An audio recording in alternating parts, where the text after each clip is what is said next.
Everything Cedric and Ricky Smiley ever been in got canceled for not being funny. Ricky sat here and told you that they cut him out of every movie he did. They always had a reason. Like,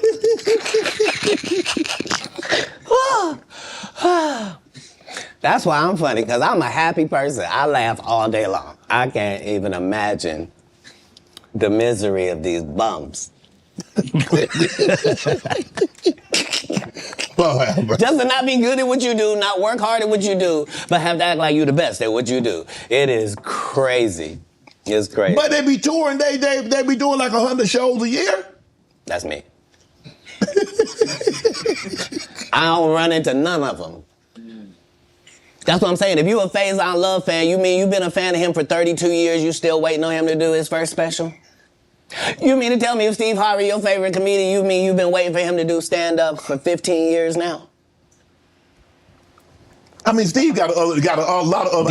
DL's still out there. None of those irons matter to stand-up. Who cares that they wrote a placard for you to do Family Feud on? Like, you're successful because we're surprised you can talk for a living and it's entertaining that you're gonna say some funny country things. But not a writer. Right. Not a writer. When you got into stand-up, was crossing over, was doing TV, was doing movie, was that a part of it? You're like, okay, I'm doing stand-up. Okay, the next progression is TV movies. Throughout the history of stand-up, sir. That's the goal for all of us. That's how it goes. That's why when you hear these dudes talking about, oh, I didn't want to be a movie star, you just know it's disingenuous. Like, what are you talking about, dude? Yeah, oh, no, I just wanted to do a game show. Right. What? Are you sure? Are you sure? Because I thought you did Mark Curry's show over after he had just done hanging with Mr. Cooper. Why would you do all of that man's stuff that he did on his show on yours and then do the dude's stand-up when you go on the road? And then you never put Mark Curry on your show or nothing. Like, if you don't say anything, these dudes will run over you. I don't know if you know how bullies operate. I do. But if you don't stand up for yourself, there really is nothing they won't do. Right. So. Do you consider yourself a king of comedy? Where does Katt? No, they consider that. Oh, like when after Bernie left, them same three guys I'm telling you about, the kings. Yeah. Right? Because DL is the greatest. Yeah. There's no DL slander gets tolerated. But they came to me. I was supposed to be the fourth king. I got the offer. Then what happened? But I turned it down. Why? Because you shit on Bernie. And I know the truth. You think I'm gonna let you shit on Bernie and then come get me? I'm the next king? Fuck you.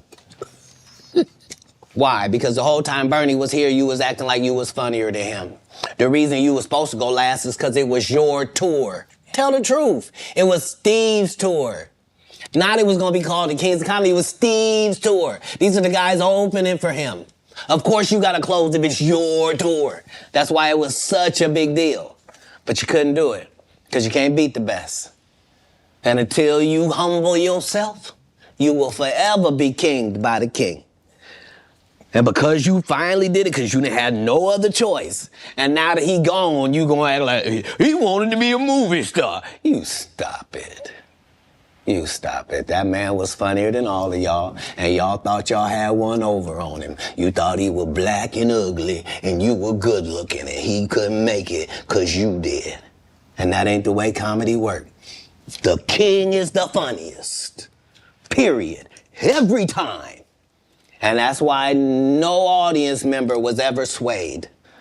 It didn't matter where Bernie went. You think if Bernie went first, he wasn't the king? Get out of here. Get out of here. Get your ego out of this. You let the best be the best. Right? Katt Williams, ladies and gentlemen.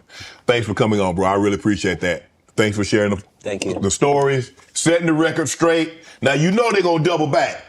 Impossible. Impossible. Only because once you play this back, you'll realize I didn't say anything that made me look in a good light. I wasn't tearing down others to boost myself up. But I do have to acknowledge things that did not take place. Like, we're very ingenuous if we say this is not a game and we don't play it and people ain't in positions and people don't have their favorites and they group and they click. And, right. Well, that happens in all businesses. Right. No. Say what side you on. Say why you don't like the other side.